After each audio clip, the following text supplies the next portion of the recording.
Hello friends, आज के video में हम देखेंगे इकोनॉमिक्स पेपर 2 का प्रैक्टिस सेट 17। इससे पहले हमने 16 प्रैक्टिस सेट कर रखा है जो आपके बीपीएससी टीचर 2.0 के लिए काफ़ी ज़्यादा महत्वपूर्ण है। और जिनको प्रैक्टिस सेट चाहिए सिर्फ 101 रुपये में आपको 30 से ज़्यादा आपको टॉपिक वाइज आपको प्रैक्टिस सेट दिया जाएगा सिर्फ 101 रुपये में। अगर आप चाहते हो डिटेल में आप टॉपिक वाइज थ्योरी पढ़ना चाहते हो तो उसके लिए आपको सिर्फ 151 पे करना पड़ेगा और आपको टॉपिक वाइज थ्योरी पीडीएफ आपको दिया जाएगा। जो बहुत बच्चे कमेंट कर रहे थे कि उनको डिटेल में पढ़ना है टॉपिक, तो उनके लिए सिर्फ ऑफर लाया गया सिर्फ 151 रुपये में। अगर आप चाहते हो कि आपको प्रैक्टिस सेट और टॉपिक वाइज थ्योरी दोनों चाहिए तो उसके लिए सिर्फ आपको 201 रुपये आपको पे करना पड़ेगा, सिर्फ 201 रुपये, जो आपके बर्गर और पिज्जा से काफ़ी कम है। और जिन्होंने पहले से प्रैक्टिस सेट ले रखा हुआ है 101 रुपये में 30 से ज़्यादा टॉपिक वाइज प्रैक्टिस सेट, उनके लिए अगर आप चाहते हो थ्योरी पीडीएफ चाहिए तो उनके लिए सिर्फ 100 रुपये का भुगतान करना पड़ेगा एक्स्ट्रा, और उनको सिर्फ 100 रुपये में आपको टॉपिक वाइज थ्योरी उनको सेंड कर दिया जाएगा। लेने के लिए आप इस नंबर पे व्हाट्सएप कर सकते हो या आप कमेंट कर सकते हो, वहाँ पर आप मेरे को नंबर मिल जाएगा। और आज का जो टॉपिक रहने वाला काफ़ी इंपॉर्टेंट है और आपके प्रीवियस ईयर क्वेश्चन में 3 से 4 सवाल पूछे गए थे। और आज का टॉपिक रहेगा अर्थशास्त्र की परिभाषा एवं प्रकृति। चलिए शुरू करते हैं आज का पहला क्वेश्चन। पहला सवाल कह रहा है कि जोखिम से बचने वाले व्यक्तियों द्वारा जोखिम को न्यूनतम करने के लिए निम्नलिखित में कौन सा उपाय किए जाते हैं। आपको बताना है कि इसका राइट आंसर क्या हो जाएगा। इसका राइट आंसर ऑप्शन आपका बी होगा, जिसमें आपका ए और आपका बी और लास्ट में आपका डी आपका इंपॉर्टेंट है। आपका जो न्यूनतम करने के लिए काफी इंपॉर्टेंट ऑप्शन आपका बी राइट आंसर हो जाएगा। और देख सकते हैं सवाल आपका एनटीए यूजीसी नेट जेआरएफ दिसंबर में आपका पूछा गया था 2021 में, जो काफ़ी इंपॉर्टेंट सवाल है आपके पीजीटी पेपर 2 और यूजीसी नेट के अकॉर्डिंग। अगर आप पीजीटी की तैयारी कर रहे हो तो आपके एंड फ्यूचर में एनटीए यूजीसी नेट का भी आपको तैयारी करना होगा, तो आप दोनों पेपर के लिए तैयारी कर सकते हो, जो काफ़ी हेल्पफुल होने वाला आपके पेपर 2 के लिए। क्वेश्चन सेकंड कह रहा है कि किसने कहा था कि इच्छाओं को मुक्ति पाना ही आर्थिक समस्या है। काफी इंपॉर्टेंट कहते हैं ना, इस क्वेश्चन को तो आप बीपीआई क्वेश्चन टिक आउट कर लीजिएगा। और इस सवाल आपके बीपीएससी टीचर 2023 में देखने को मिल सकता है। और ये कथन आपके जेके मेहता द्वारा की गई थी कि इच्छाओं को मुक्ति पाना ही आर्थिक समस्या माना जाता है। तो ऑप्शन बी आपका राइट आंसर होगा, जेके मेहता। अगला सवाल कह रहा है कि विभिन्न महत्व वाले लक्ष्यों को पूर्ति करने के लिए साधनों की दुर्लभता मानव आचरण की एक सर्वव्यापी समस्या है। ये कथन किसका है। हमेशा आपके बीपीएससी टीचर 2023 के प्रीवियस क्वेश्चन में आपको 4 से 5 कथन आपके एग्जाम में पूछे गए थे, जो काफी ज्यादा महत्वपूर्ण रहने वाले हैं। 4 से 5 नंबर अगर आप चाहते हो को आपको 4 से 5 नंबर कंफर्म चाहते हो आपके नंबर आए, तो इस वीडियो को अंत तक आप जरूर देखिएगा, क्योंकि आपके एग्जाम के दृष्टिकोण से सारे सवाल काफी इंपॉर्टेंट है। और ये सारे सवाल आपके टीचिंग एग्जाम में बार बार पूछे जाते हैं। तो इसका राइट आंसर ऑप्शन आपका बी हो जाएगा, इसे भी आप जरूर याद रखिएगा। क्वेश्चन 4 कह रहा है कि अर्थशास्त्र की विकास केंद्रित परिभाषा किसकी देन मानी जाती है। तो अर्थशास्त्र की विकास केंद्रित परिभाषा आपके सैमुअल्सन ने की थी, जिसके अनुसार अर्थशास्त्र ने इस बात का अध्ययन करता है कि मुद्रा का प्रयोग द्वारा अथवा मुद्रा के बिना भी किसी प्रकार के मानव और समाज एक निश्चित अवधि में विभिन्न वस्तुओं पर निर्धारित किया जा सकता है। तो इसका राइट आंसर ऑप्शन आपका ए होगा। क्वेश्चन 5 कह रहे हैं कि धन स्वयं एक लक्ष्य नहीं है, ये लक्ष्य का एक माध्यम माना जाता है और एकमात्र लक्ष्य मानव कल्याण का है। ये कथन किसके द्वारा कहा गया था।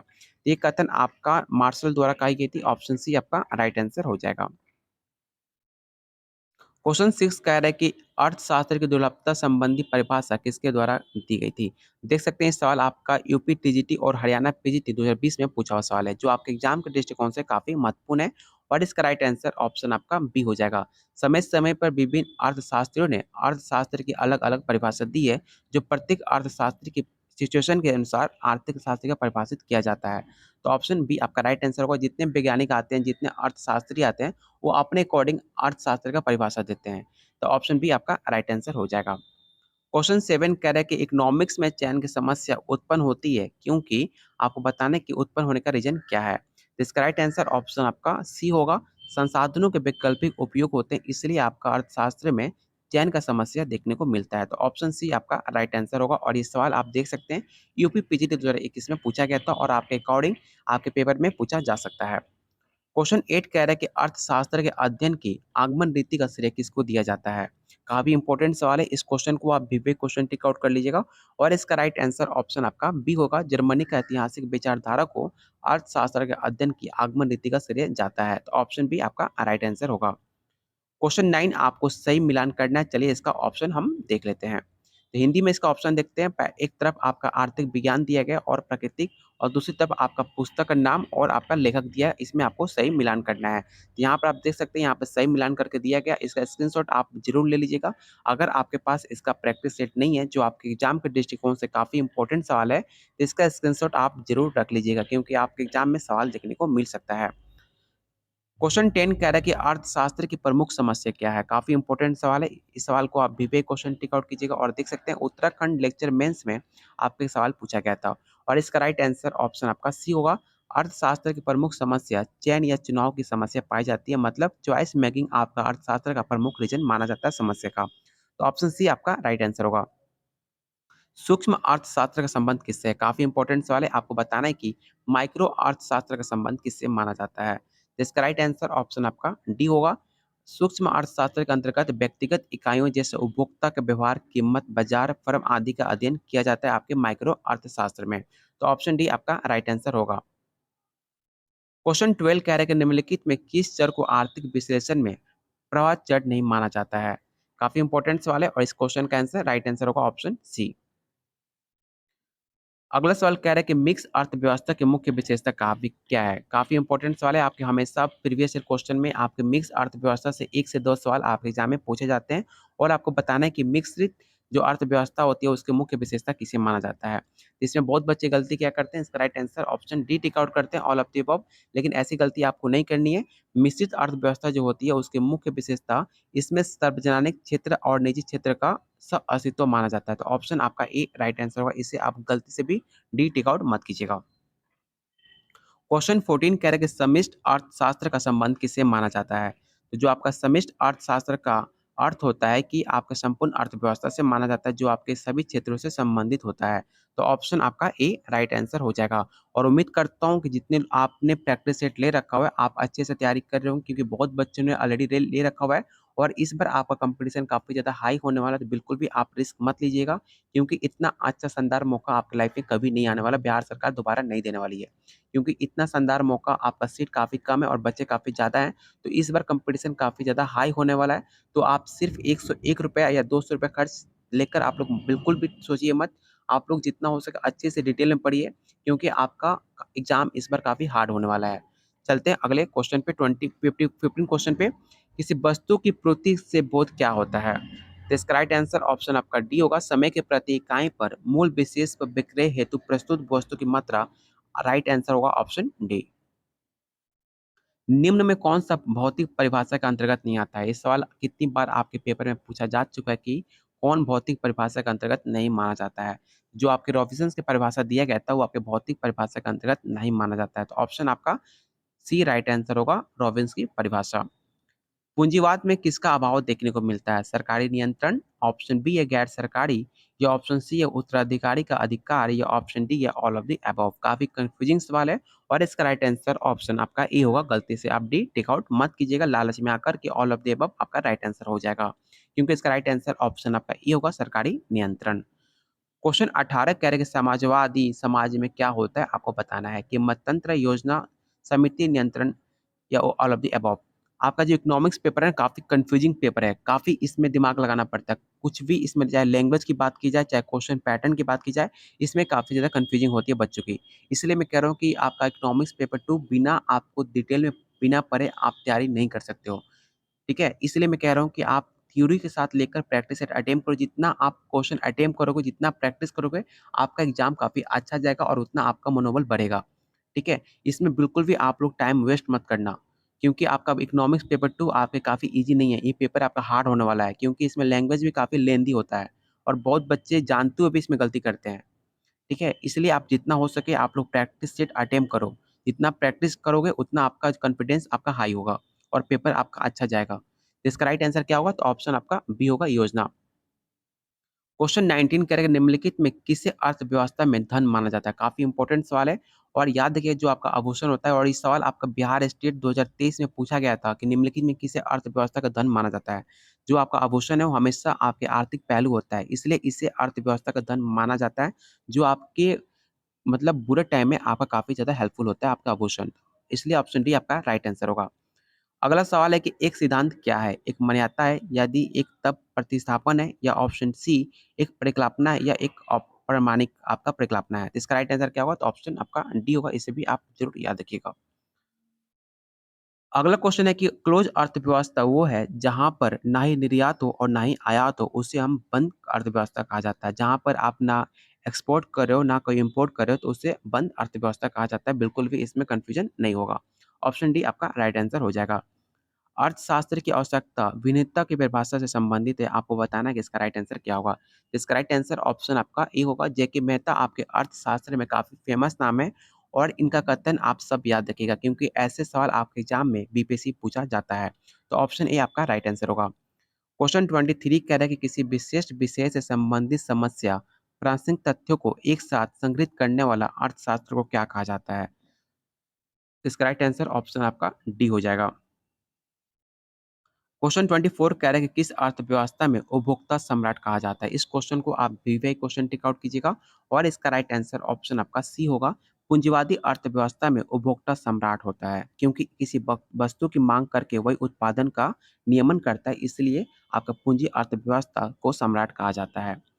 क्वेश्चन 25 कह रहा है कि पैसों की कमी जनता के लिए उतनी भयानक नहीं है जितनी कार्य की कमी। ये कथन किसका और काफी फेमस कथन है। इस क्वेश्चन को तो आप वीवीआई क्वेश्चन टेक आउट कीजिएगा क्योंकि आपको पता होगा पैसे की कमी हो तो कोई इतना दिक्कत नहीं है, लेकिन आप बेरोजगार बैठे हो तो आपके लिए काफी ज्यादा आपका दुखदायक पीड़ा होता है क्योंकि अभी आप फील कर सकते हो बहुत बच्चे स्टेट क्वालिफाई करके बैठे हुए हैं और उनको नौकरी नहीं मिलती है।